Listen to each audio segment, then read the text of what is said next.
একদম ফুলে উঠেছে, ফুটবলের মতো গোল গোল, ডব খাওয়ার মতো, আর সফট নরম, একদম জালিদার। আসসালামু আলাইকুম বন্ধুরা, এবি কিচেনে সবাইকে স্বাগত। আজকে আমি তৈরি করে দেখাবো সঠিক মাপ সহ ফুটবলের মতো গোল গোল ফুলে উঠবে মালপোয়া পিঠা রেসিপি। আর এতটাই সফট নরম হবে, পরের দিন পর্যন্ত নরম থাকবে। চলুন তাহলে আমি ভিডিওটা শুরু করছি। এখানে আমি 1 কাপ ময়দা নিয়েছি। ময়দাটাকে ভালো করে চেলে নিচ্ছি। আর যতটা পরিমাণ ময়দা নেব তার অর্ধেকটা নেব সুজি, আর সুজির মাপই নেব চিনি। এই রকম সঠিক মাপ সহ যদি নেন একদম মিষ্টি হবে, ঠিক সঠিক, আর একটুও গোলমাল হবে না। যে কোনো দিন পিঠে বানায়নি সেও বানাতে পারবে। যতটা সুজি নিয়েছিলাম অতটাই চিনি নিলাম। আর এখানে দুধের পরিমাণটা আমার লেগেছে, ময়দা যতটা নিয়েছি সেই কাপে মেপে 2 কাপ দুধ লেগেছে। 1 কাপ প্রথমে আমি দিয়ে দিচ্ছি। আর মিষ্টির ব্যালেন্সটা যাতে ঠিক হয় সেই জন্য অল্প একটু সামান্য লবণ দিয়ে দিচ্ছি।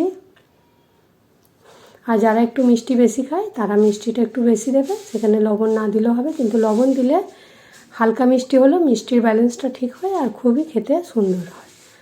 এগুলোকে এবার আমি নেড়ে যাব।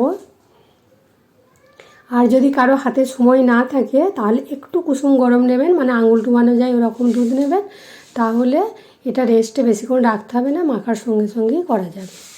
1 কাপ পুরো দুধ দিয়ে দিয়েছিলাম, আর অর্ধেকটা দুধ ঢাললাম, ঢেলে নেড়ে যাচ্ছি। এটা আমি আধ ঘন্টার জন্য রেস্ট নেব। আমি দুধটা স্বাভাবিকই নিয়েছি, গরম দুধ নিইনি। হালকা গরম নিলে এটা রেস্টে রাখতে হবে না। তা পিঠে যে কোনো রেসিপি যদি রেস্টে রেখে দেওয়া হয় তার রেজাল্টটা খুবই ভালো পাওয়া যায়। এটাকে আমি ঢেকে আধ ঘন্টার মতো রেখে দেবো। আর এখানে আমি মৌরি দেব। এখানে মৌরির বদলে কেউ যদি এলাচের পাউডার দিতে পারেন তাহলেও হবে, কিন্তু মালপোয়াতে মৌরিটাই বেশি ভালো লাগে। 1 চামচের মতো মৌরি হালকা গরম করে নিচ্ছি। গরম করার পরে হালকা গরম করব, বেশি নয়। কালারটা একটু চেঞ্জ হয়েছে দেখতে পাচ্ছেন। এটা মৌরিটা বেশ ভালো মতো হয়ে গেছে গরম। এবারে আমি এটা হামানদিস্তার যে ডান্ডি আছে তাতে করে হালকা একটু গুঁড়ো গুঁড়ো করে দিচ্ছি। তাহলে কী হবে, ওর ফ্লেভারটা বেশ ভালো মতো বেরোবে, আর একটু একটু গোটা গোটা থাকবে, মুখে চিবালেও ভালো লাগবে। আধ ঘন্টা হয়ে গেছে, সুজিটা একটু ফেপে যাবে। এবার সে অর্ধেক রেখে দেওয়া যে দুধটা ছিল সেটা আমি পুরোটা দিয়ে দিলাম, দিয়ে অনবরত নেড়ে নেব। তাহলে যে সকল বন্ধুরা আমার ভিডিওটা দেখছেন, যদি ভালো লেগে থাকে অবশ্যই ভিডিওতে লাইক দেবেন, কমেন্ট করে জানাবেন। আর এই সঠিক পদ্ধতি মেপে কেউ যদি বানান, কেমন বানিয়েছেন বা তার কেমন পিঠে হয়েছে অবশ্যই জানাবেন। আর নতুন বন্ধু হলে অবশ্যই তো চ্যানেলটা সাবস্ক্রাইব করার অনুরোধ রইল। সে ভেজে রাখা মৌরিটা দিয়ে ওটাকেও বেশ ভালো করে নিয়ে নিলাম। মিষ্টিটা চেক করলাম, একদম সঠিক মাপসহ মিষ্টি হয়েছে আমার।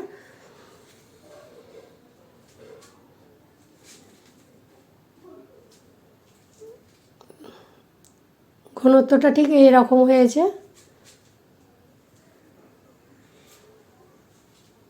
আর যদি মনে হয় গাঢ় হয়ে গেছে, অল্প সামান্য দুধ দিলেই আবার একটা প্রথমে পিঠে দিয়ে দেখবেন সঠিক মতো হচ্ছে। তখন যদি মোটা লাগে তখন একটু দুধ দিয়ে দেবেন, না হলে প্রথমে দিয়ে দেখবেন। দুধটা দিয়ে দিলে তো আর পাতলা হয়ে গেলে আর মানে আবার তখন ময়দা দিতে হবে। যদি পাতলা হয়ে যায় তখন অল্প একটু ময়দা দিয়ে দেবেন। তেলটাকে বেশ ভালো মতো গরম করে নিয়েছি, আর হাই ফ্লেমে আছে। যখনই এটা ফুলে উঠবে তখনই ফ্লেমটা মিডিয়াম করে দেবো, কারণ ভিতরটা কাঁচা থেকে যাবে আর উপরের অংশটা লাল হয়ে যাবে। ওই জন্য যে কোনো পিঠে ফুরুলি যাই করুন, প্রথমে একটু হালকা লাল হয়ে যাওয়ার পরই গ্যাসের ফ্লেমটা মিডিয়াম করে দিলে ভিতরটাও বেশ ভালো মতো হয়। আর এই লুচি ভাজার মতো উপর থেকে এইভাবে তেল দিয়ে দিয়ে দিলেই একদম ফুটবলের মতো গোল গোল হয়ে ফুলে যাচ্ছে। আমি গ্যাসের ফ্লেমটাকে এখন মিডিয়াম করে দিয়েছি। কতটাই ফুলেছে দেখুন, উল্টাতে যে গোল হয়ে যাচ্ছে, একদম ফুটবলের মতো গোল খাচ্ছে। আর পিঠেগুলো এত সুন্দর হয়েছিল, যদি কেউ বানাননি কোনো দিন এইরকম মাপসহ করবেন, একদম সঠিক হবে।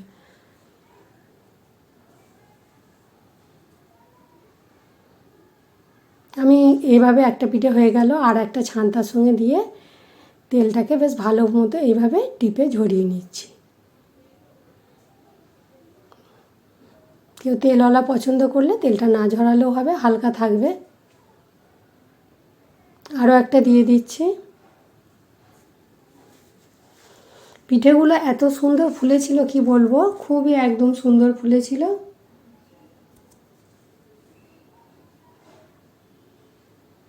প্রত্যেকটা পিঠে একদম ফুটবলের মতো গোল গোল হয়ে ফুলেছে আমার।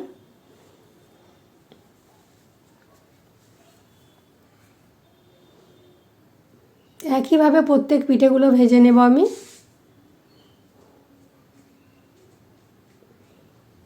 আর এইভাবে হালকা করে তেল দেব, তেল ছিটিয়ে দিলে যে অংশটা আছে সেটাও বেশ ফুলে ভালো মতো উঠে যাবে। আর সব থেকে শেষের মানে পিঠেটা এমন হয়েছে কি বলবো, আমি তো উল্টাতেই পারিনি, এত সুন্দর হয়ে গোল হয়ে ফুলেছে, সে ফুটবলের মতো গোল খাচ্ছে শুধু।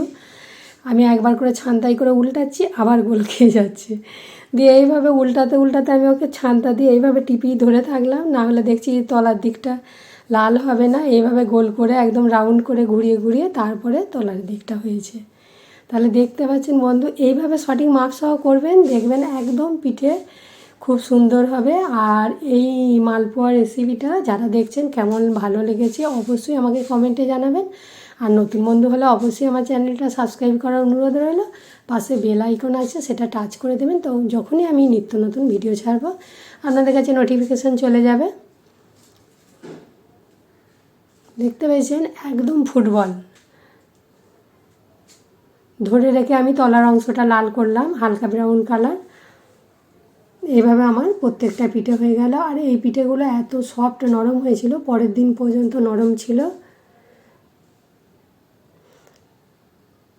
এখানে ময়দার পরিবর্তে কেউ ময়দা না খেলে আটা দিয়েও করা যাবে, আর চিনির পরিবর্তে গুঁড়ো দেওয়া যাবে।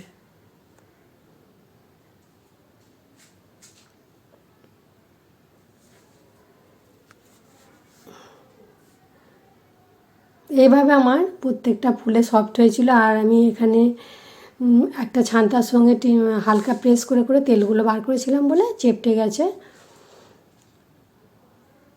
কত সুন্দর হয়েছে দেখুন পিঠেগুলো একদম। আর ভিতরটা এত জালিদার হয়েছিল, আমি ঠিক একটাকে ভেঙে দেখাচ্ছি।